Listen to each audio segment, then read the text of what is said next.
It feels like you can get your credit scores anywhere these days. Random websites, card statements, budgeting apps, heck, even your dog might bark out a few numbers. It's true. Credit Karma isn't the only place you can find them. But we actually do more with your scores to help you find your next financial opportunity. Like a more rewarding credit card, a game plan that helps you pay down debt faster, or a personal loan to help you save more on interest payments each month. Cha-ching! The possibilities are kinda endless. Download Intuit Credit Karma today to get started. Whether you're ordering wings for the game, whipping up a 7-layer dip, or ordering pizza, there's something about football that makes you want to eat. And this football season, Uber Eats has the best deals on game day food. No matter what you're craving, from 2-for-1 pizza to buy one, get one wings, Uber Eats will be dropping new deals each week, all season long. Uber Eats, official on-demand delivery partner of the NFL. Order now. Terms and conditions apply. See app for details.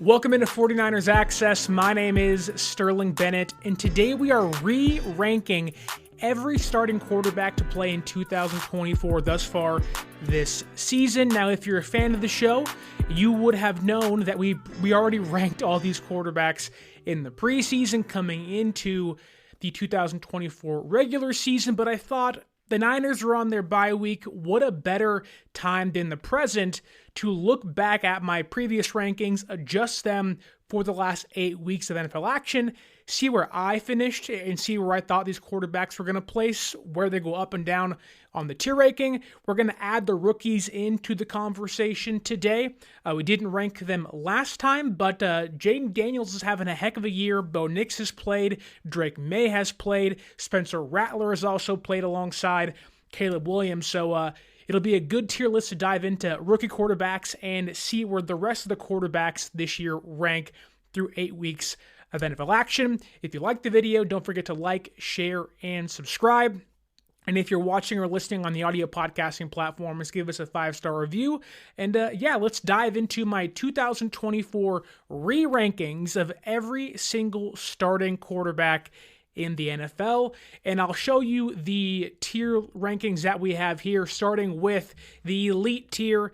Then there's the great tier. Then there's the good with great potential. Father Time, is that you?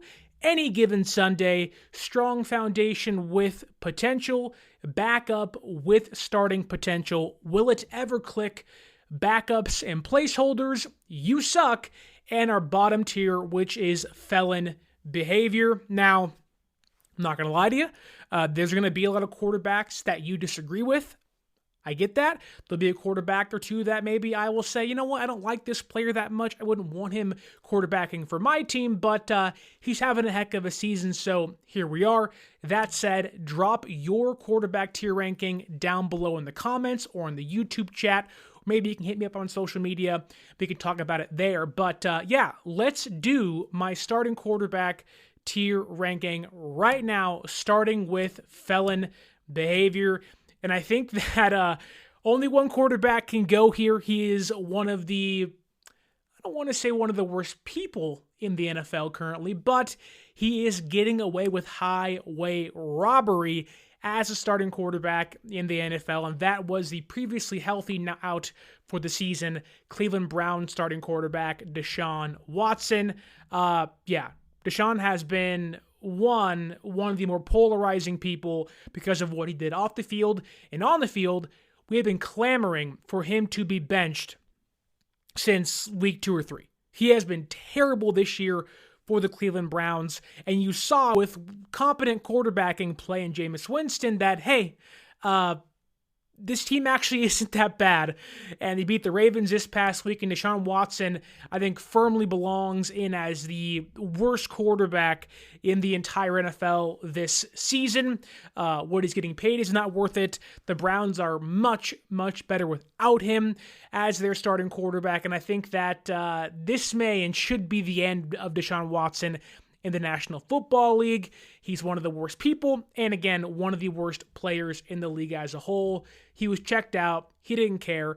Even told the media he's not going to scramble, which, I mean, hey, if that's how you're going to play and that's how you're going to be, you can find yourself playing elsewhere maybe if you're lucky next season. Moving on to our You Suck tier, which is the 10th tier on our tier list. These quarterbacks are some that, well, bluntly, they suck. Some of them could be in the backup quarterback tier. Some of them could be on the Any Given Sunday tier. But frankly, in my opinion, they are some of the worst quarterbacks in football, starting with Miami Dolphins backup quarterback Skylar Thompson. Is there anything you really have to say? As soon as Tua went down, there was no hope for Miami's season. Now Tua's back. Maybe things turn around, but Thompson, not a great quarterback. Funny enough, did start a playoff game for this team a couple years ago, but not a good quarterback at all. Not playing on time, inaccurate, turnover prone. Just a third-string quarterback for a reason. Just in front of Skylar Thompson on our You Suck tier, that is Miami Dolphins quarterback Tyler Huntley. Former Pro Bowler. I don't know if that means much in 2024, but yeah, I like Snoop Huntley. I think he can be a valuable backup. I was surprised to see the Ravens let him go, knowing that when Jackson missed time a couple years ago, Huntley kept their season alive to a certain degree, but in Miami, he's already banged up again. Now Tua's back. The odds he ever sees the field, well, might still be high, but with Tua back, the hope is he never has to see the field again. I like Huntley. There's mobility there. There are better things you can do with him than Skylar Thompson, hence why he's ahead of him on the tier ranking. But in 2024, I'm just not sure there's a place in the NFL for a quarterback with Tyler Huntley's throwing ability. Just not very good, and I think that there's a reason why he was on practice squads and not signed through, week 5 or 4 coming into this season. Moving along to technically our 39th ranked quarterback. I would not put too much stock into numbers until we get to the 25-ish range and up. This is more so of just a bunch of bad quarterback play that I think, it deserves its ranking because they played so far this year, but I wouldn't put too much stock in the numbered ranking. But technically, our 39th ranked quarterback thus far this season is going to be New York Giants starting quarterback Daniel Jones. The New York Giants are begging, hoping, pleading with Brian Daboll, and they're waiting, just biding their time to be able to get out of that contract. They made a massive mistake paying him. It should have been Saquon. Daniel Jones, for the talk of maybe a quarterback like Brock Purdy, for example, of everything has to be right for him to play well, if you will. Daniel Jones needs everything to be right and more to even win football games. It's late against the Pittsburgh Steelers on Monday Night Football this past week. They have one drive and plenty of time to score. The one thing you can't do is turn that ball over. He fumbles. TJ Watt gets to him. He's just not a good quarterback. There's turnovers left and right. Sometimes he'll surprise you, but those surprises come in every 4 week to 5 week windows, and you're like, wow, we've won 5 games this year. We won 6 games this year. He's inaccurate. To be fair to Daniel Jones, he doesn't have the weaponry, but you give a quarterback, say, like Kyler Murray, or a quarterback like Russell Wilson, Malik Neighbors, Theo Johnson, and Darius Slayton, they're not going to play as bad as Daniel Jones has been. When your team is actively waiting to move off of you, it tells you everything you need to know about that quarterback, hence why Daniel Jones goes in the You Suck tier on this quarterback tier list. The next quarterback is one that had his team to 2-0 when the year began, and we all thought, wow, the New Orleans Saints look pretty good. Kamara's eating. This quarterback is tossing the ball down the field left and right. Doesn't feel like a check down Charlie anymore. But Derek Carr is the best quarterback in the You Suck tier for me. I like Derek Carr as a person. Derek Carr is a good guy. He's a good Christian man. He's a God-fearing fellow, if you will. But that doesn't matter when it comes to playing in the NFL. I have no hope, even if Derek Carr comes back, that the Saints turn things around. Whether it's Kamara being healthy or Chris Olave being healthy, none of that matters to me. I think Derek Carr is one of the worst starting quarterbacks in football. I think he is the epitome of kind of like Daniel Jones. Even if everything is right, he still needs a little bit more. Like, you put Derek Carr on San Francisco, they are what? 7-win team? Like, that's how bad Derek Carr to me is. He is so over-reliant on others to carry him that he makes system quarterbacks look better. That you put Derek Carr in someone like Kansas City, San Francisco, even on like the Ravens. Like, the Ravens are a perfect place for Derek Carr because he has Derrick Henry to carry the load. You put Derek Carr in that Ryan Tannehill, like, what's going on tier? Like, why is anybody really employing you thus far? And they gave him that massive contract, and what he's getting paid, his surrounding cast is actually pretty good. You have Jalen Johnson and Taysom Hill and Olave and Kamara. That's a pretty good surrounding cast, and somehow he brings it down. Like, they're in a lot of games, but he is almost always the defining factor into how and why they lose. So Derek Carr is the best quarterback in the you suck category.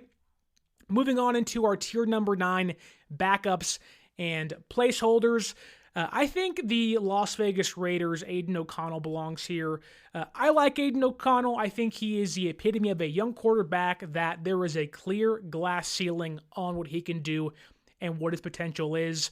I know he was going to kind of get some run once Minshew got benched, and then he got hurt, and we didn't get to see exactly what he was going to be this year, but utilizing kind of what we saw last year from him, he's a fine quarterback. I think if you're the Raiders, and, well, he's on the Raiders, you are hoping to draft or sign that franchise quarterback in the near future. O'Connell's fine to keep you somewhat competitive in the AFC West against the Chargers and the Chiefs and the Broncos, but there is, again, a clear glass ceiling into who he can be as a quarterback, and he's never, ever, ever going to shatter it. Hence why he is the worst quarterback in our backups / placeholder tier. The next quarterback, I think, is not a fan favorite of mine, but I just think he does things the right way. That is Jacoby Brissett. Brissett has really, he beat the Jets last week.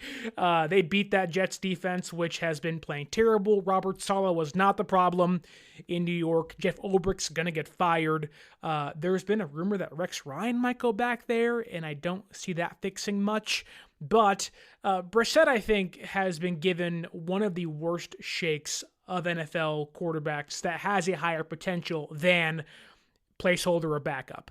He was a backup quarterback in New England and looked pretty good, looked pretty sharp. Then went to the Colts and wasn't supposed to start, was supposed to back up Andrew Luck, then got thrust in as the starter and didn't look terrible, but it wasn't great, which I don't blame him for that. Frank Reich was a bad head coach for them late in his tenure with Indianapolis.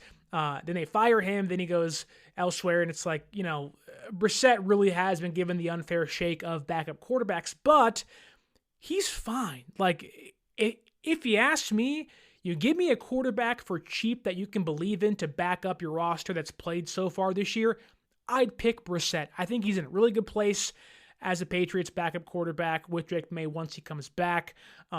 He'll keep the Patriots relatively competitive. They'll lose games for sure, but the odds Brissett is the reason they lose are very, very slim. But that surrounding cast is terrible in New England, so I don't put too much weight of that on him. But I do think he is a placeholder / backup quarterback. He's fine. He's the epitome of fine in the NFL, which brings me to the next Raider quarterback, Gardner Minshew. Minshew, to me, is the Air One version of Brissett. Minshew, although will be a higher reason you lose games, he'll also be a reason as to why you win some games as a backup quarterback. You saw what he did with the Colts a couple of years ago, with the Jacksonville Jaguars. Again, you have a cap as to how far you can go with Minshew as your starting quarterback. But I do think, like you saw against the Kansas City Chiefs this last week, for about 3 quarters or a half, you'll be competitive, and you'll make a few mistakes here or there, which will cost you. But Minshew can surprise a few people. He'll beat a good team here or there, which I do think raises him above a quarterback like Brissett or Aiden O'Connell. Minshew is a quarterback that doesn't necessarily need everything to go right to beat his opposition, but I also think he's a quarterback that, unlike Brissett, will definitely cost you games, hence why they're kind of right next to each other, but also hence why Minshew, I think, is a better quarterback, because he will actually win you a couple games, but there'll be some ugly finders in there, to use a baseball term, along the way. The next quarterback I have in my backup / placeholder tier is Cleveland Browns now starting quarterback, but previous backup quarterback, Jameis Winston. He was eating them W's like crab legs against the Ravens this past Sunday. I think he got AFC Player of the Week, which you watch that game and it was the epitome of what Jameis Winston is. It's a gunslinger, no F's given. I'm throwing that rock around. If I throw picks, whatever, but I'm going to be dangerous. There's a reason why he had a 30-30 season with the Buccaneers pre-Tom Brady. He is, I think, one of the easiest guys to root for. You watch his speeches pregame and you're like, I'll go to war with you, brother. Whenever you ask me to, I will pick up my sword and fall on it for you. But I don't think, Jameis Winston can be a phenomenal quarterback. And maybe there's a conversation of he should go in this Any Given Sunday tier up here, which I debated that earlier when I was kind of creating this in my notes and in my head of, where do these quarterbacks rank? And I think Jameis, he'll give you this 4-touchdown day. Then the next week he'll give you a 4-interception kind of day. So there is a conversation for the Any Given Sunday tier for Jameis Winston, but I do think that, he's not going to be the Any Given Sunday tier is kind of reserved for starting quarterbacks that, are going to be solidified as their team's starting quarterback, whereas Jameis is brought in to be the kind of higher tier backup, and the higher tier, you can give us a great quarterbacking day, but also you're going to cost us about 4 or 5 games this year, and you're going to be a reason as to why teams have opportunities to come back, or there's a reason why we blow leads late because turnovers, which Jameis is prone to. But I love Jameis. I think he's a great guy. He's a good player to have in the locker room. I would not defend Deshaun Watson like he did. As you see, I have Watson as the worst quarterback in football this year in the felon behavior tier. But Jameis is just one of those guys you want to have around your team. He cares about his teammates. And he'll be a morale booster, and it sometimes can be an overall roster booster, as you saw this Sunday against the Baltimore Ravens. Rounding out tier number 9 as the final backup / placeholder quarterback on the tier list, I have Carolina Panthers quarterback Andy Dalton. And I think, most teams, when you say, what backup quarterback do you want that you believe can actually keep your season alive and win you football games? I think Kyle Shanahan, when they lost Trey Lance and Jimmy G, he would have been begging for a quarterback like Andy Dalton to be in the quarterbacking room. Thank God Brock Purdy was obviously there and they got lucky, but most teams would say, we want Andy Dalton to be our backup quarterback. The Saints had him. I'm sure they'd still want him. The Eagles would, the Rams would, the Seahawks would for sure, the Falcons would. There are very few teams that wouldn't want a quarterback like Andy Dalton on their team. I do think that he raises the competitive level. Once your starting quarterback goes out, the odds are going to be good or you're pretty slim, right?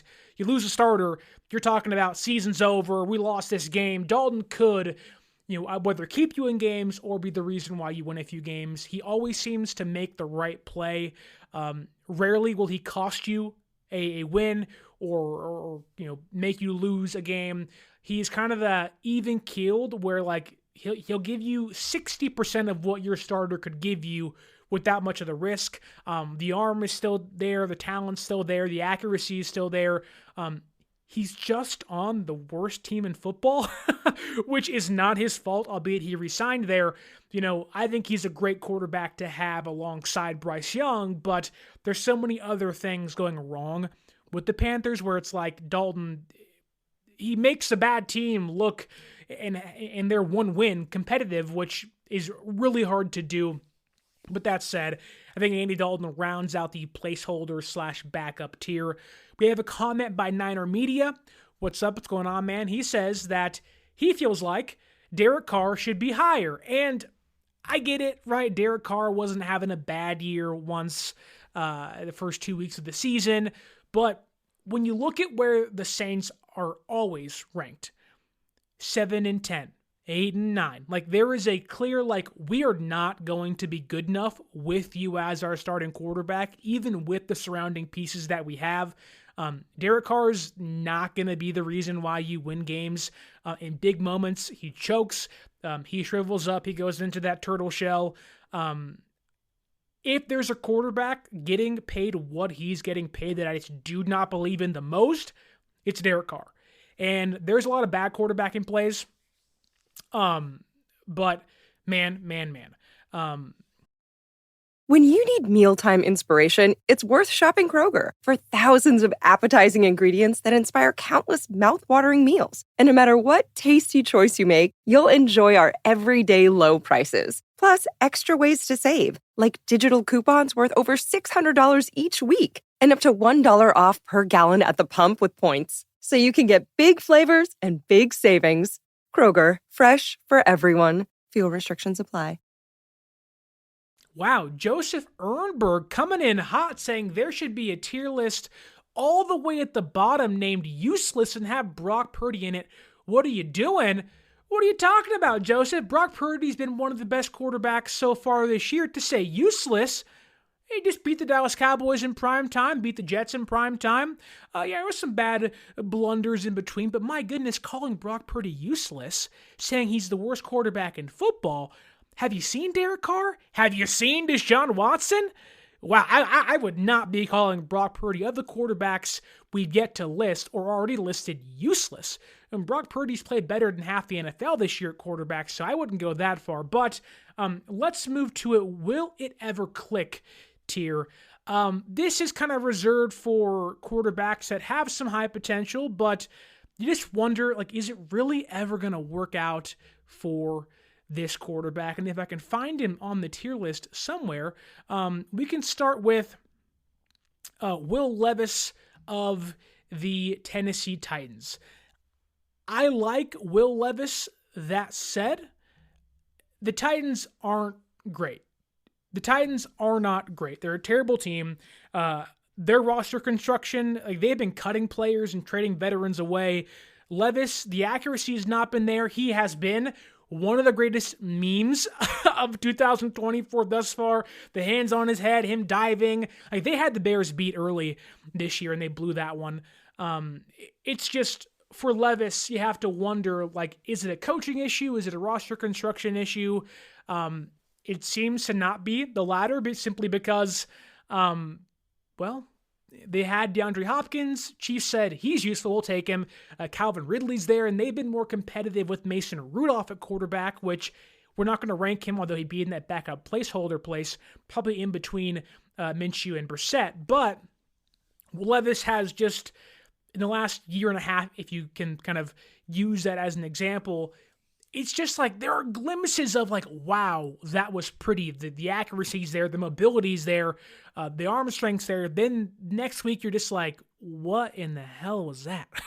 Where did the quarterback we saw 5 plays ago go to? It's kind of any given play for said quarterback on for Will Levis.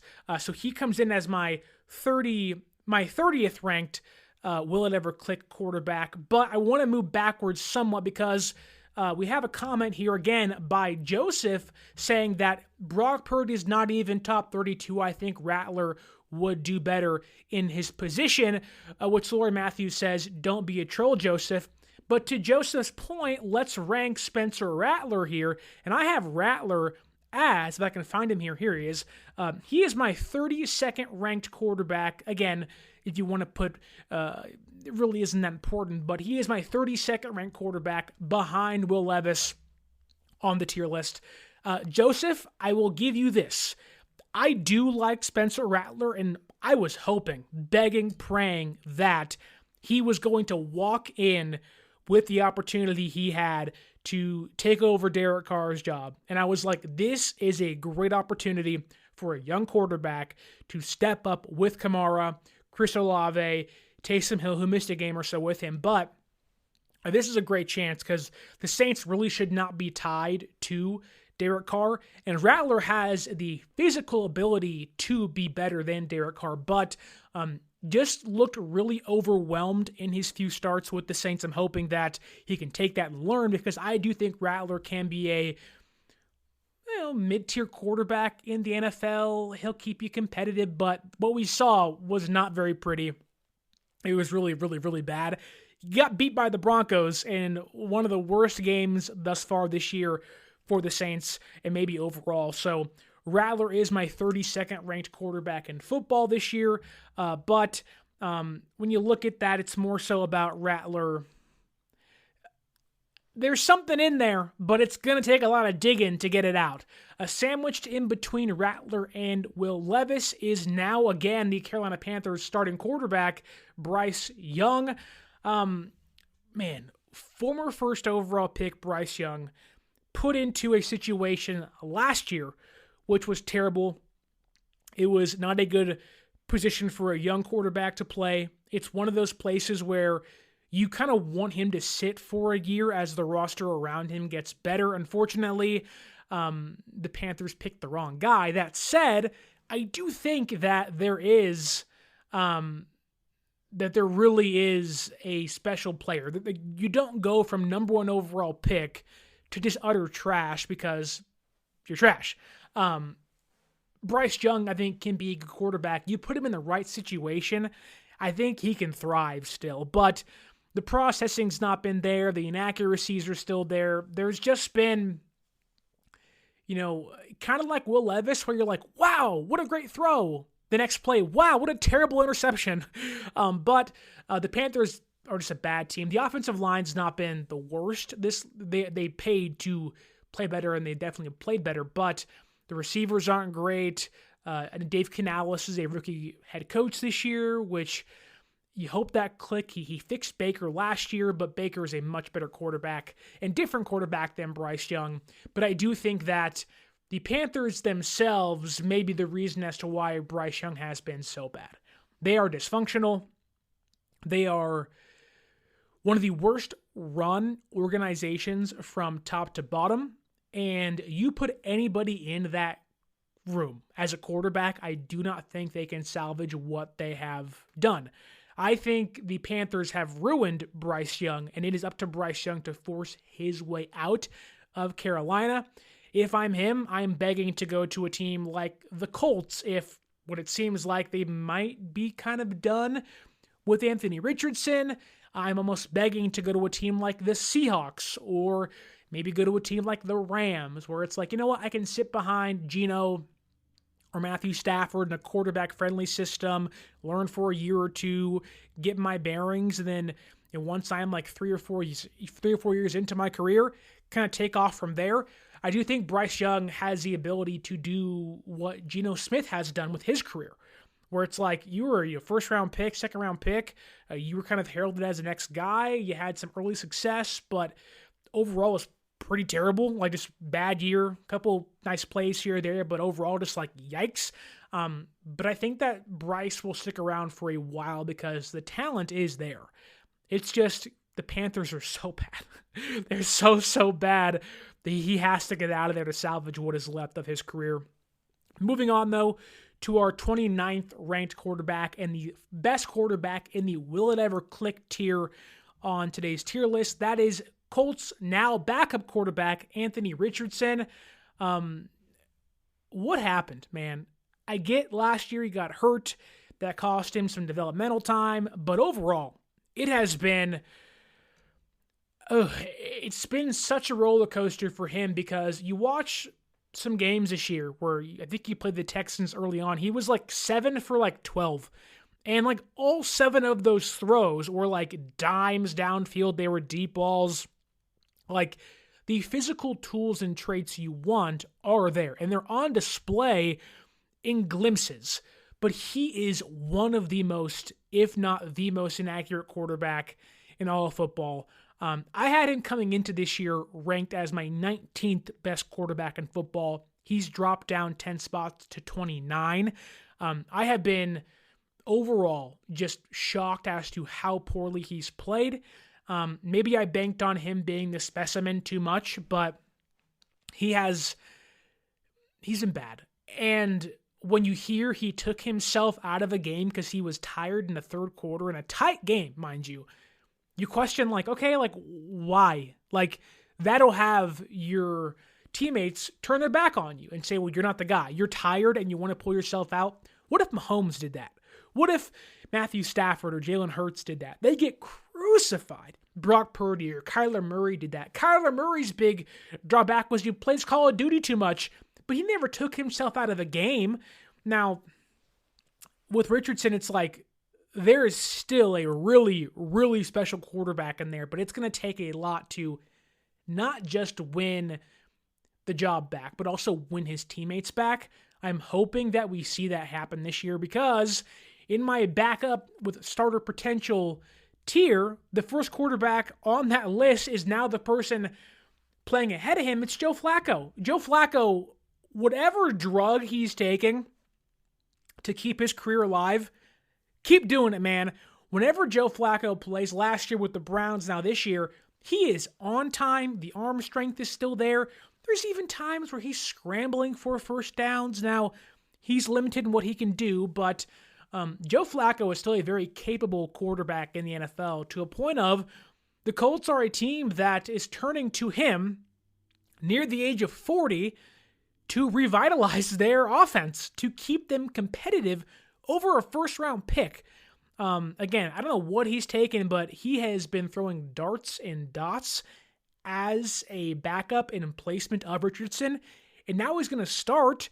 I know maybe Shane Steichen might tell you they want AR-15 back in the next few weeks to start, but Joe Flacco could hold on to that job the rest of the season, and I would not be shocked. Like, that's how good he's played, so he is my worst quarterback in the backup starting with potential tier. The next quarterback is Packers backup quarterback Malik Willis, and funny enough, walking into this year, he was one of the worst quarterbacks I'd ranked, but like I think with Bryce Young, you got Malik Willis out of Tennessee into a place like Green Bay that knew how to utilize his strengths in the running game. They helped him with his mechanics. He looks like a relatively competitive quarterback. You're like, wow, Malik Willis is actually being the reason why the Packers are winning games. They are near first place in the NFC North. And I would not be surprised if a team takes a chance on him next year to be their starter. Like, that's how good I think he's played so far for the Packers this year. We'll see if he gets a chance to play again this week, but man, I have been just shocked and surprised in what LaFleur has gotten out of Willis this year. He looks like a whole new different quarterback in Green Bay, and he's young still. He's really young. He didn't really get a chance to shine with the Titans. They were doing this like Tannehill, then they had Willis, and they were like, we're done in a year with him, kind of threw him away, third-string quarterback, but he's showing that maybe you don't give up on quarterbacks so early because Willis has been a surprise so far this year for myself. The next and best quarterback in the backup with starting potential tier list is Justin Fields. Justin Fields, man, I think he is one of the more, or has been one of the more polarizing quarterbacks in football since he got drafted in 2021. He, I think, of the quarterbacks drafted that year, which has been really bad outside of Trevor Lawrence, but even then has had his ups and downs. Fields has always had the mobility, but it was the arm that was always the issue. But the Bears were also a really bad team around him. And now they go and get Caleb Williams, and they're playing well, which I'm not here to say that was a good or bad decision. Obviously, it's worked out for both Fields and the Bears, but he saved essentially the Steelers' season.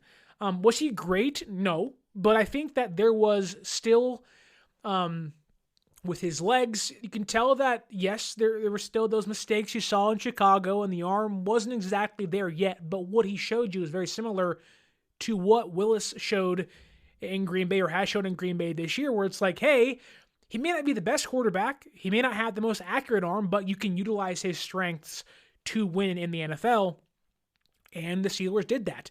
It's a run-first team, play action. They're going to utilize his legs, and that's what he does best. And there was a conversation of like, why are you benching Justin Fields for Russell Wilson? Now, it looks like a good decision so far. I think it has been, but I would not have been shocked if the Steelers stuck with Fields, because he was that good to begin the year. They're in first place in the AFC North because of him for the most part.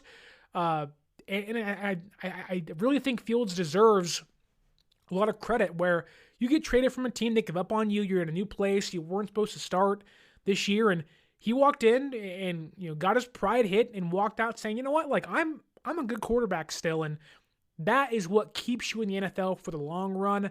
I think Fields has put himself in that Willis conversation of like, he's not going to be a franchise starter anytime soon, but he's going to play quarterback for the next 10 plus years. And you'll see spurts of Justin Fields being good or great at times throughout the next, handful of seasons, because he's young, he has mobility, and teams always want athletic quarterbacks as backups. If he can just find rhythm with his throws in an offensive system, there's a starting caliber quarterback in Fields. Like, he still can be a good quarterback. But that said, so far this year, he's playing well. And maybe he gets a chance to play again. But so far, through what he's shown, I liked what I saw from him. It was much better than what I expected to see this year. And so I was surprised by a lot of the backup quarterbacks with starting potential tiers. Flacco, Willis, and Justin Fields. Moving on to the strong foundation with potential tier. The first quarterback in this tier is going to be Drake May. I like Drake May, my third overall pick this year behind Caleb Williams and Jayden Daniels. His team sucks, kind of like Brissett, same conversation. Team's bad around you.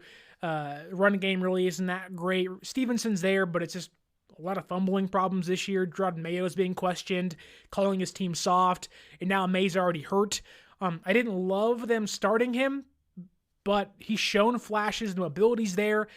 He played, I thought, pretty good against the Texans, and obviously the next game as well. You can tell there is, in the very little we've seen from him, there is a franchise quarterback in Drake May. I think that hopefully once the offseason comes, they can improve the roster, shed some salary, get him an offensive line. Hopefully injuries aren't a continual problem for the offensive line, which has really hurt them this year. Wenwu and Andrews are out. They've had this kind of third strings backups playing and starting for them, which has hurt the quarterback position. Hopefully they can improve the running game, get him more weapons, to a point of, I think it was Josina Anderson yesterday said they're trying to add a linebacker and a receiver and an offensive lineman. So they're trying to start to build around Drake May and get the right pieces in place for him to succeed. But there's a strong foundation in regards to him as a prospect, and there's plenty of potential just there. But with what he currently has in place, it's not exactly what you want it to be for a young quarterback.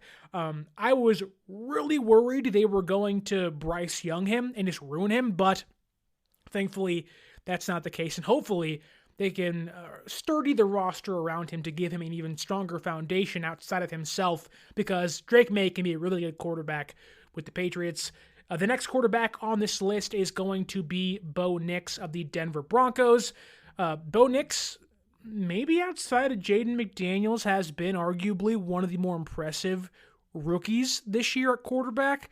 I don't know about you, but I thought Nix was going to have the best opportunity to start day one, but it wasn't going to be flashy, going to be pretty boring, this system quarterback stuff, but that's kind of what Sean Payton wants. Sean Payton wants that system quarterback player.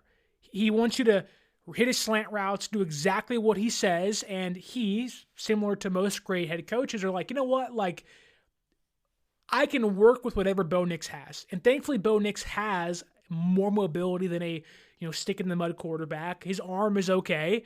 And I think Bo Nix, they're 5-3 so far this year. Now, they haven't beaten any good teams, but they crushed the Panthers. They crushed the Saints. So it's not like they are, barely beating bad teams. No, they're crushing bad teams this year. I think Bo Nix, they're in a conversation for a wild card through 8 weeks. That's impressive for a young quarterback like himself. And I think, if you played the Bo Nix now against the Seahawks, like you redid that week 1 game, I think I picked Denver to win that one. That's how much improved he's been through 8 games this year. I like what I see. Sean Payton's a heck of a head coach. They need to get him a better offensive line and more weapons. Sutton's great. I get that. And Marvin Mims has had the ups and downs in Denver, but you let Tim Patrick go, and now he's having a pretty good year with the Lions, so they can get him a little more weaponry, improve the offensive line, and hopefully find a running game for them because it's been so bad this year. There is a quarterback in Bo Nix that will keep the Broncos competitive for the next decade. Is he going to win a Super Bowl? I would probably say no, but anything can happen. But there is a competitive quarterback in Bo Nix. He plays on time, in the system, in the scheme, which will win you a lot of games in the NFL. If there is a team in the AFC West that can give the Chiefs fits this year, it's the Broncos, which is saying a lot knowing that Justin Herbert's playing with the Chargers and the Raiders beat the Chiefs last year. So I like what I see from Bo Nix. Do I think he's better than Brock Purdy, as Colin Cowherd says? No. But I think Bo Nix has shown enough so far through half a season where it's like, okay, I can see what Sean Payton was thinking with that first round pick this year in the draft. Moving on to the last and best quarterback in the strong foundation with potential tier list, and I think it's going to be pretty obvious who it is. And it's a quarterback that went first overall this year, Caleb Williams. Caleb Williams is a fascinating prospect because Caleb at times looks like the next big thing. He looks like the next great quarterback in the NFL. That said, they haven't really beaten anybody worth mentioning. And against the Washington Commanders, he looked terrible outside of like the last 2 or 3 drives, which isn't to say he's not going to be good. He's got Keenan Allen, who's missed time, DJ Moore, Rome Odunze, who's also missed time. They got DeAndre Swift, and they have a heck of a defense. Like, it's a really good place for a young quarterback to have their first few years where it's like, you can make mistakes and we can survive.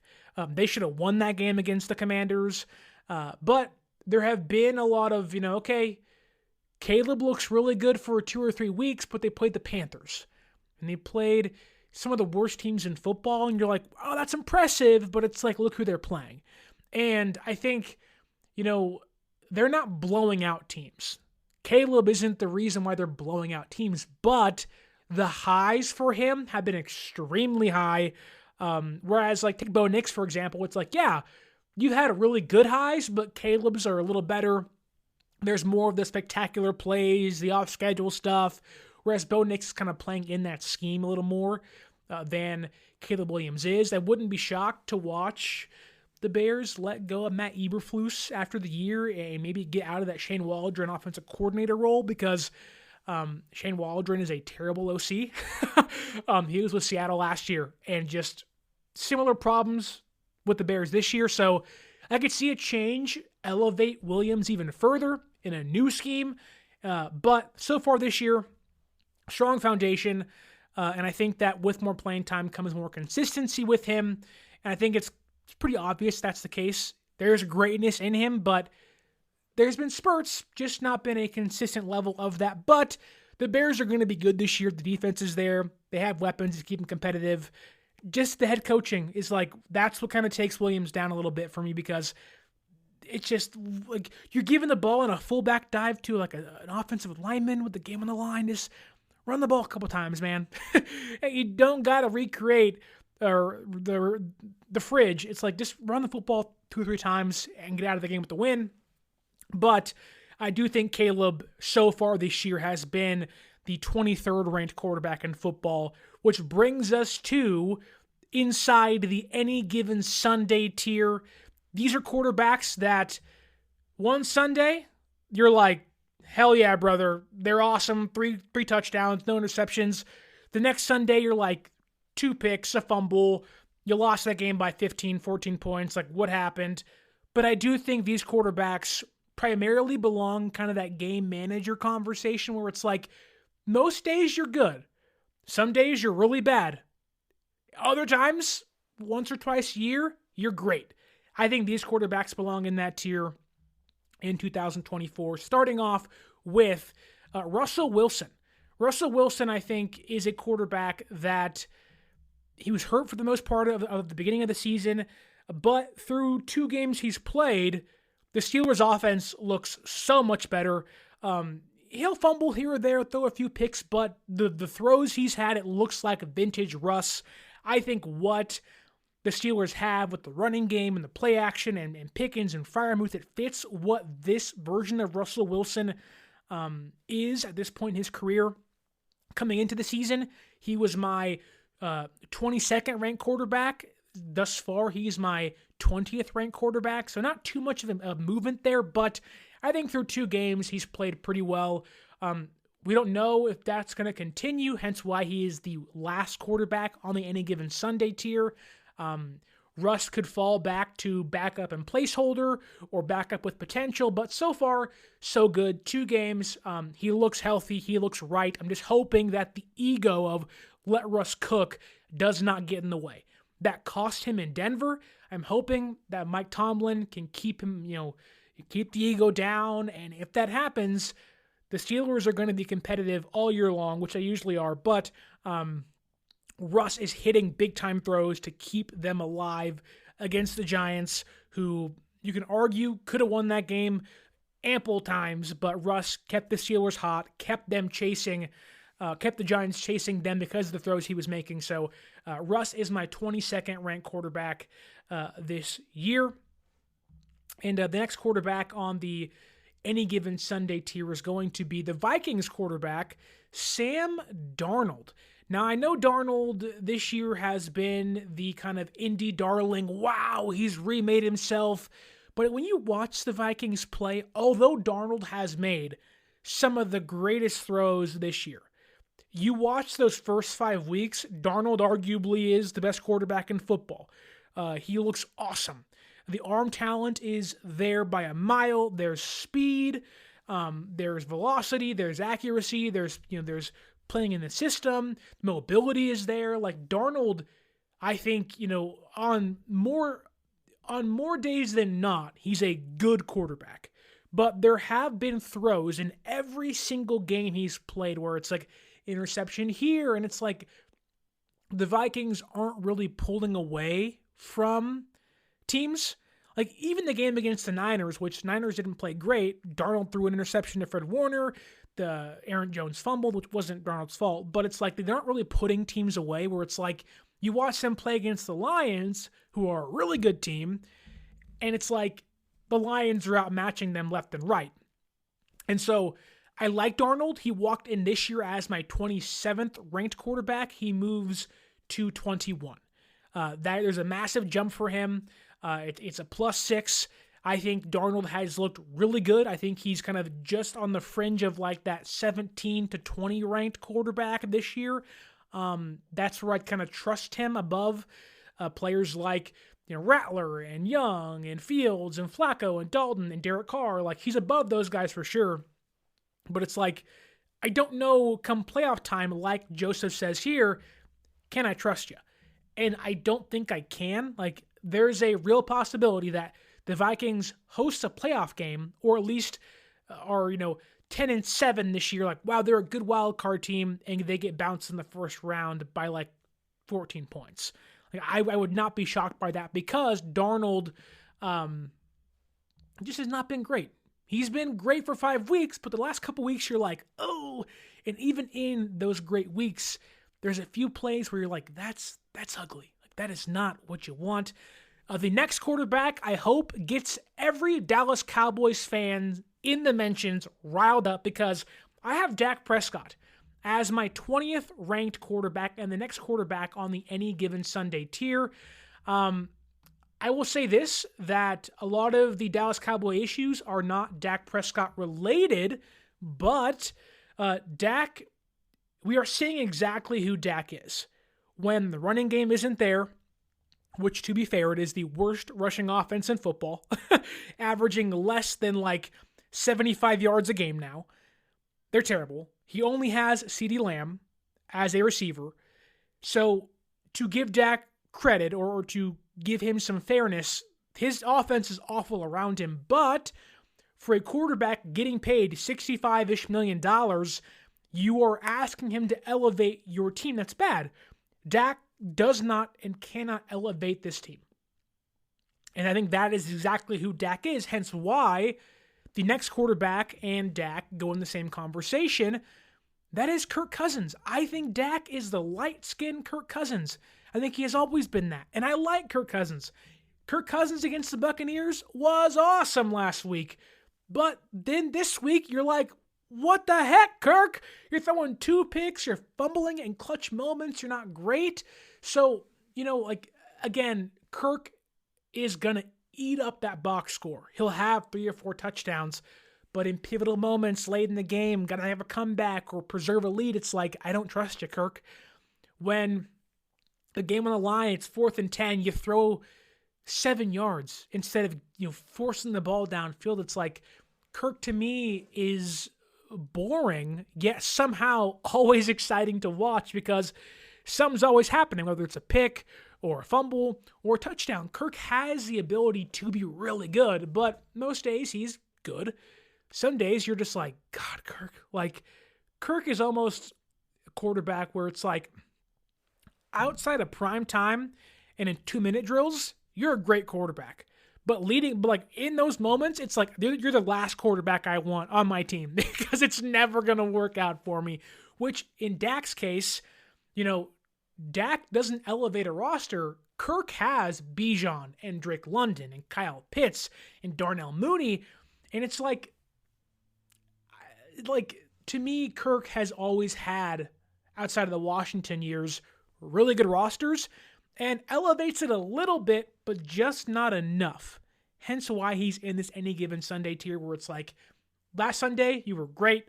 This Sunday, you can be the reason why the Falcons lose this game. But Cousins goes from 16 to 19 in my ranking, so a -3 for him, and Dak goes from 11 to 20, which is the largest drop of the entire tier list. That is Dak Prescott.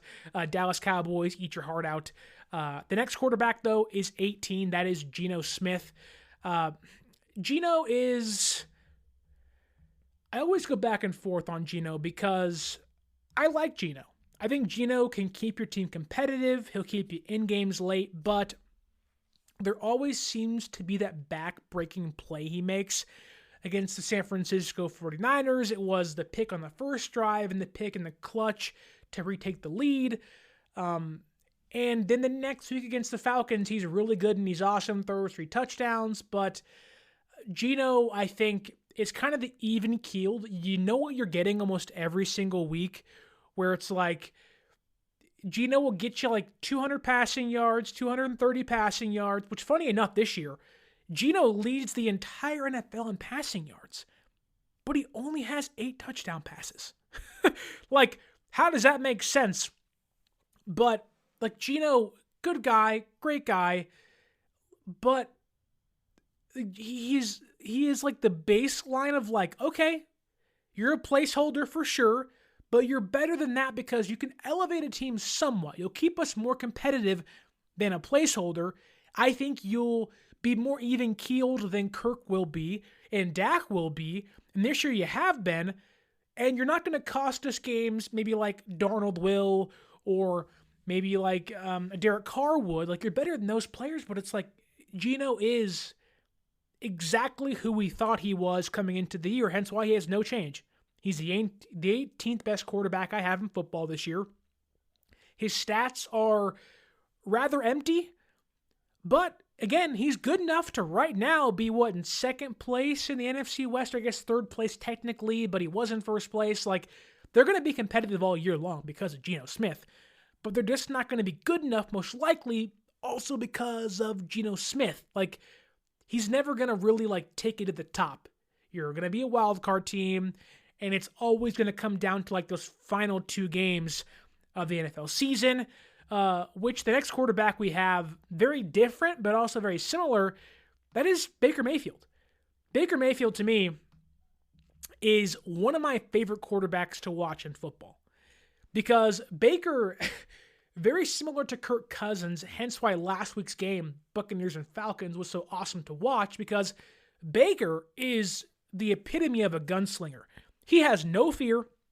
He'll make any throw. He'll take any chance, and he'll win you a ton of games. He has the most touchdowns in football this year for a quarterback. He will take any chance. Because of those chances, you'll win some games you're not supposed to. Baker really is, when he has Mike Evans and Chris Godwin, which both those guys are currently out for a long period of time, but even without those guys against the Falcons, he was tearing them up. And you're like, wow, okay, Baker, you're not just a product of your weapons. You are elevating that offense in Tampa Bay. And I think Baker's really fun to watch. He, to me, of the quarterbacks in any given Sunday, are likely to beat a team come playoff time. Where if Baker's on, watch out.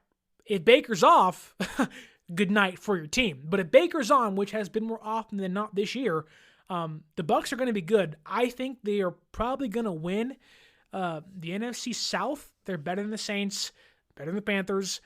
It really comes down to Falcons and Buccaneers, but I trust Baker more than Kirk Cousins, which maybe because Kirk's more boring and more simple and the offense isn't injured, it's foolish to say that, but I think Baker elevates his team more than Kirk does with the Falcons. But he is my best quarterback in the any given Sunday tier, which brings us to the Father Time. Is that you? Tier list on our tier maker, and that, of course, has to go to the ayahuasca man himself, Aaron Rodgers, the man who says, I've been in the darkness before. Well, it's getting pretty darker than the previous darkness you were once in. Rodgers has been not terrible this year, but for the expectation that everybody had, or at least I had for him, I had him ranked number 9 coming into the year. Looking back, wow, I was stupid. But I don't think anyone thought it could be this bad for the Jets. You have Aaron Rodgers, and you have young weapons to kind of pick up the pieces. He's 40 years old, off an Achilles injury. Man, I thought Breece Hall and Garrett Wilson could help him. They revamped the offensive line. The defense is young. They're explosive. Saleh was there. Now they got fired. But the offense is so boring. It's stuck in the mud.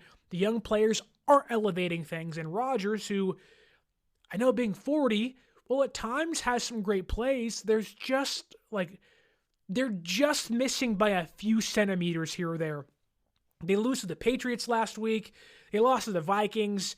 They almost had them. They lost to San Francisco. They are a bad team, which with the talent they have, even with Rodgers being 40, it shouldn't be this bad, but he falls 7 spots out of the top 15, my 16th ranked quarterback this year, in a tier of his own because, Father Time, is that you? It's like, is it time, Aaron, to hang it up? Maybe, but then at times there's the Aaron Rodgers we used to know. There's still a good quarterback in there somewhere where maybe you're in the any given Sunday tier, but I do think Rodgers on his best day, is a top 10 quarterback. It's just that with his age, with how things have gone, it's like I cannot be honest and put you inside the top 15 because, well, you created this mess a little bit. You have Devontae now, and things haven't clicked yet, and I don't think they ever will in New York. I could easily see the Jets moving off of Aaron Rodgers after this year and saying, you know what, wash our hands, go elsewhere, which for Aaron, where is that? Does he find himself in Pittsburgh, in Seattle, in the Vikings? Like, I have no idea where Aaron Rodgers, like, is that maybe the Colts next year? Like, I don't think Rodgers comes back to New York because he created this mess, and he falls 7 spots in the tier ranking, which brings us to our top 15. This is kind of where the numbers actually matter. Who's elite, who's great, who's good with great potential in our final 3 tiers. The worst quarterback in tier number 3, which is good with great potential, is Miami Dolphins quarterback Tua Tagovailoa. The issue with Tua, obviously, is health. When Tua's healthy and the Dolphins are full speed, they are one of the most dangerous offenses when it's warm outside, and they can utilize that speed. It's just the injuries really pull Tua down. They had the Cardinals beat. He was playing good in that game. I think Tua is a top 15 quarterback. On his best day, top 10 quarterback for sure. It's just the injuries are so scary for him. I hope he can stay healthy. I just really can't put him higher than 15 because it's like you can get hit once, and in his case, like, he could die. And that's horrifying. I hope it never happens. I love Tua. He's a great person. He's a cool quarterback to watch play. He's a lefty out there slinging it. And, you know, for his own health, I hope he can refind it and stay healthy. Wear the Guardian cap, brother, for God's sake, please. I don't want to see another concussion, but I think Tua goes up actually 1 ranking for me from 16 to 15 from where he was in the preseason. He is my 15th best quarterback in football. He's good, and if he can stay healthy, there can be really great potential for Tua Tagovailoa with the Miami Dolphins. As the Wi-Fi goes out, but we're back. We have the next quarterback is Trevor Lawrence on the tier ranker. He goes in and above Tua Tagovailoa in the good with great potential.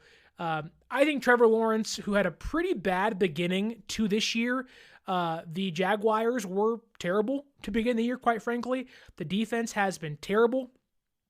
And but for Trevor, he's turned things around. It's not been great again, been pretty bad, but Trevor goes from 13 to 14, so a 1-spot drop, not too bad for him. But overall, I really think Trevor can be a really good quarterback for the Jacksonville Jaguars. I wouldn't be shocked to watch Doug Peterson get fired this year. I think Doug has been to Trevor Lawrence, and Trevor, I think, really needs some help. Trevor really needs some help around him. Christian Kirk might get traded or whatever, just the Jaguars aren't good.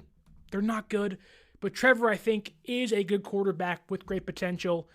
Wasn't playing on time. The system wasn't great to begin the year, but I think Trevor has better quarterback play in him somewhere, and I think we've seen that come out recently.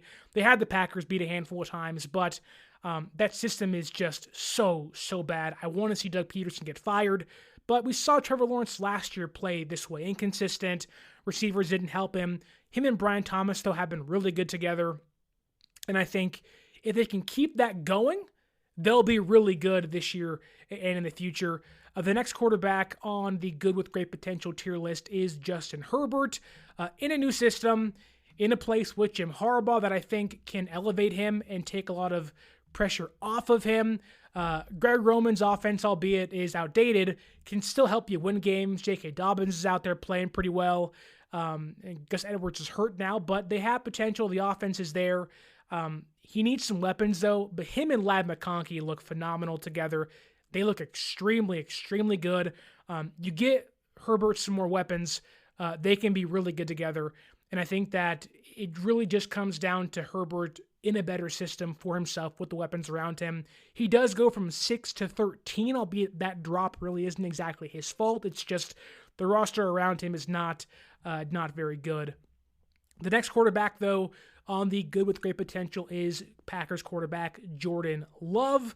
I like Jordan Love, but I am so tired of him going back on the back leg, inaccurate throws. He just makes so many dumb decisions during games where at times you're like, how'd you make that throw? And other times you're like, holy hell, like, what are you thinking? That interception against the Rams where it could have been a safety and he still threw it, it was just like, what is going on? I like Jordan Love. The injuries are definitely a problem. He goes from 10 to 12 in the tier list, and I think that's a good spot for him. We overhyped him coming into the year. So far this year, he's been pretty good, but there's been these like really ugly patches of like, what is going on? And so I do want to give Jordan Love his credit, but it's just not been as consistent as it should be. My number 11th quarterback and the last quarterback in the good with great potential is Eagles quarterback Jalen Hurts. Jalen has had one of the more up and down seasons this year for quarterbacks. A.J. Brown's missed time, Dallas Goedert's missed time, Devontae Smith has missed time. But overall, it's just been this, where is Jalen Hurts from 2 years ago kind of thing for him.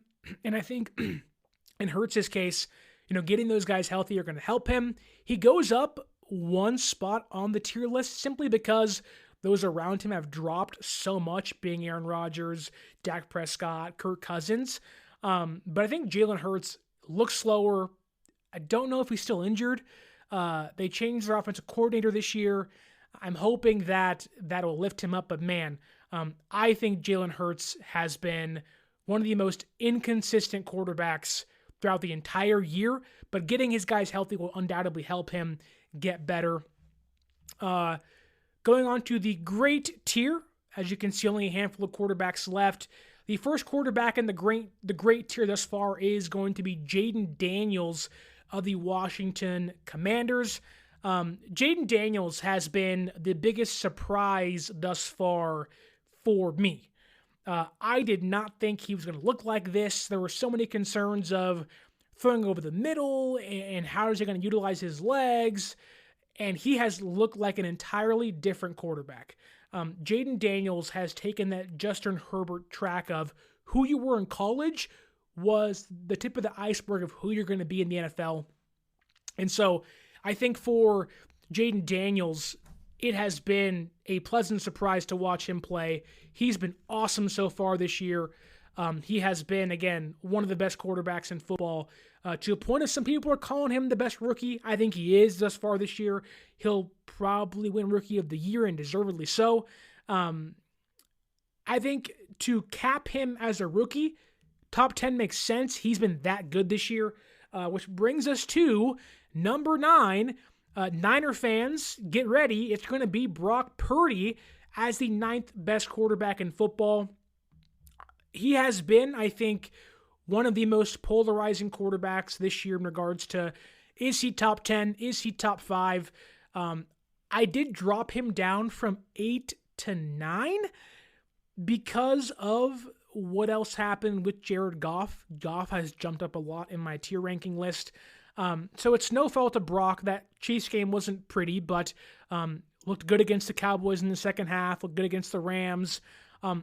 The turnovers have become kind of okay, not a good thing. Fumbles, some interceptions here or there, but overall, Brock has been really good this season for the San Francisco 49ers.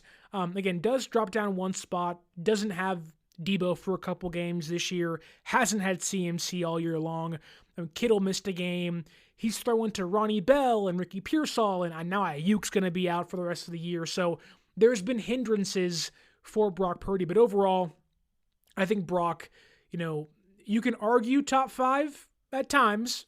I think there has been spurts of, he looks like a top 5 quarterback, but overall, top 10. He only drops down one spot by default simply because some guy jumped him in the tier list, that being Jared Goff, but Brock has been a really good quarterback this year without Christian McCaffrey. He has answered the who is Brock Purdy without CMC question still a darn good quarterback in the NFL and top 10 in my eyes in that number 2 category for quarterbacks. The next quarterback is Kyler Murray. I know Niner fans are going to hate hearing this, but I am not on the Kyler isn't a good quarterback bandwagon. I think that Kyler, you finally get him some weapons around him. He kind of pushes back on that, Call of Duty and clause in your contract narrative of like, you have to study and this, that, and the other. He jumps up 7 spots from 15 to 8. I know Niner fans like Caesar here, which thank you all so much for sitting through the technical difficulties we were having. It's 60 degrees here in Hesperia, California, so it's pretty cold. The Wi-Fi is cutting out here and kind of left and right, but thank you for sitting by us. But I get it. Murray, he makes fans shake his head. He's a smaller quarterback. They haven't won much with him, but I'm going to stick to my guns. I get it as a whole. You'd probably pick Brock over Kyler, but Kyler doesn't have the weapons Brock has had. And I think that Kyler's previous play has jaded what people think he actually is as a quarterback. There's been injuries, that bad playoff game against the Rams in 2020. But I think Kyler has been one of the best quarterbacks in football this year. I get it. It'll make some of you say deuces and you'll laugh. And again, I totally understand that. But don't let, from the years 2020 to 2022, jade who Kyler has been. Kyler this year has put together some of the best quarterback play of anybody. Games against the Bills and the Rams and the Dolphins last week. Kyler has been awesome to watch. As a Niner fan, I hate it because it means Kyler it beat San Francisco this year. But he's just making plays out there for the Cardinals. And I think that without Kyler Murray, like they're in first place. The Cardinals are in first place, and without him, they'd probably be in last place. So Kyler has elevated a young and a pretty bad defense to 4 wins this year. That's really impressive. I think it's more impressive than what Baker has done and Geno has done. And, it's a little bit more impressive than what Jayden Daniels has done this year. Kyler has elevated his team to first place thus far. And that's, again, like you cannot say that's not a great thing for Kyler and the Cardinals. That means something to him. And I think they have put together a quarterback receiver duo to help them for the next, 5 or plus years in Arizona. The next quarterback, though, number 7 on my quarterback tier list is going to be Matthew Stafford, the ageless wonder. Hasn't had Puka Nacua, hasn't had Cooper Kupp, and somehow has kept the Rams alive. They've won games they weren't supposed to. They've lost games in ugly fashions, but Stafford has been even keel. He was my 7th quarterback coming into the year, my 7th quarterback now. I think he is probably one of the best arm talents in football. He will keep the Rams competitive no matter who they have at receiver and on the roster. He was making Demarcus Robinson and Tutu Atwell look really good this year. So Stafford is my 7th ranked quarterback this season and was to begin the year and currently still is now. But the biggest riser, not named Jayden Daniel on the list, is going to be Lions quarterback Jared Goff. He rounds out the great quarterback tier as the best quarterback in the tier. Now, to be fair, I do think that you could move around some of these guys and I wouldn't complain. Like if Brock is better than Kyler, sure. If Stafford's better than Goff, I get it. You can argue Stafford should be in the elite quarterback tier. I understand that too. But I think Jared Goff has been phenomenal. He was my 14th ranked quarterback coming into this year. Didn't end the season last year great. Didn't start this season great. But the way he's played the last 3-ish weeks or so, they've turned things up big time. He's a +9. He has, again, 14-5 on the quarterback ranking. I think Goff has put his name in the conversation for MVP. He's put a name in the conversation for the best quarterback in the NFC. And according to my tier ranking, he is the best quarterback in the NFC so far this year. I think he deserves that ranking. I think that Goff with Ben Johnson has made the Lions a heck of a team. and I think they are going to likely be playing in the Super Bowl this year. And I would not be shocked. That was my preseason pick. They feel like those 2019 Niners. They feel like kind of the 2021 team where it's like, well, yeah, you had a great year this year, then you elevate the next year. They feel like they're on that trajectory. They have a great defense. Ben Johnson's great, and Jared Goff has been really, really good. After a slow start, turned things up a lot in Detroit. But that brings us to our final tier, the tip of the iceberg for starting quarterbacks, the elite tier on the quarterback ranking list. We're re-ranking from preseason to now, and the fifth best quarterback in football is going to be Patrick Mahomes. Now, I think if I do this ranking in 3 more weeks, he'll be top tier again. He'll be number 1 again, but he's not been great. He threw his first few touchdowns of October against the Raiders last weekend.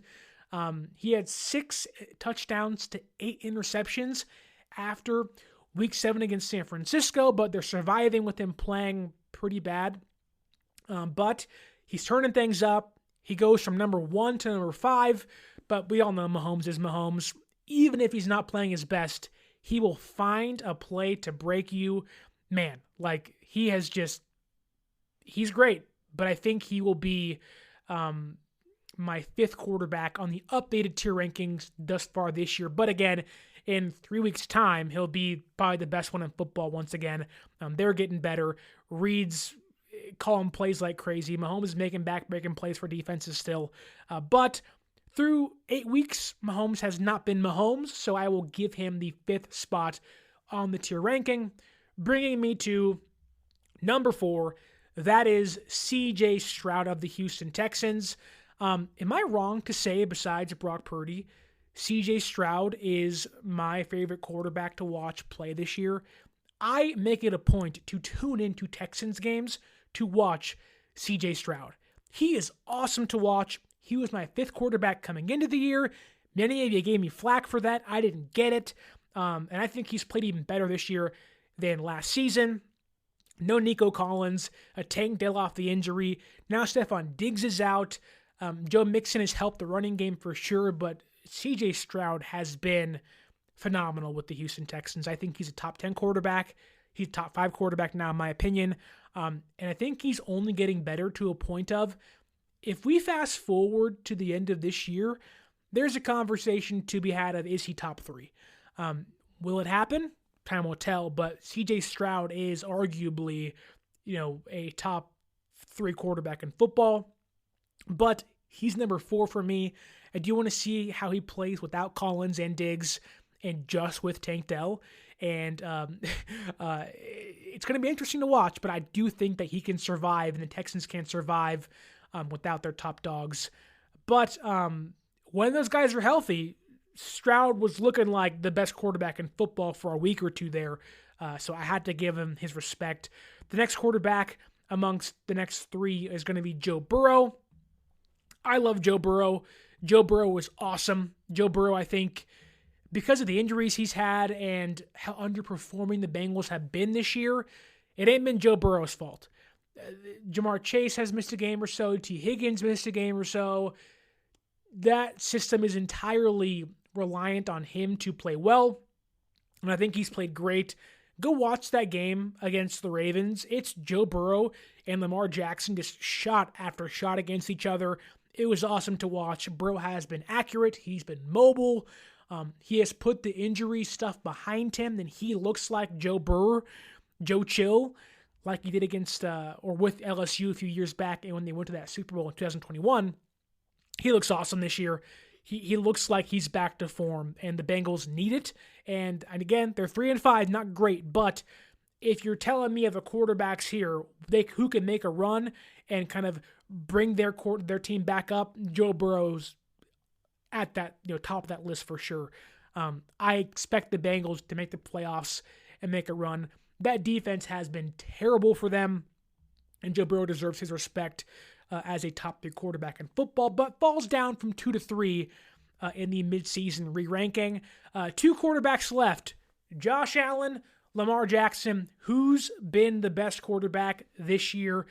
Coming in at number 2 through 8 weeks, I have Buffalo Bills quarterback Josh Allen. Josh Allen goes from 3 to 2. I think Josh Allen has been incredible this year. In a year where they let Stephon Diggs go, they bring back Curtis Samuel, they draft Keon Coleman. How is this team going to look? It's not looking great in the offseason. They revitalize the entire franchise, remake the entire roster, cut a bunch of vets, young players come in. Josh Allen looks like the MVP of the NFL so far this year. He looks incredible. He is making plays. He's playing hero ball, but he's not turning the football over. Like, he looks like, primetime MVP Josh Allen again with lesser weapons in that room. Stephon Diggs is an addition by subtraction there. They're playing more complete football, and I think Josh Allen has been the second best quarterback this season, which leads me to number 1, that being Lamar Jackson. Was there ever a doubt Lamar Jackson was not going to be number 1? Lamar Jackson has been awesome this year for the Baltimore Ravens.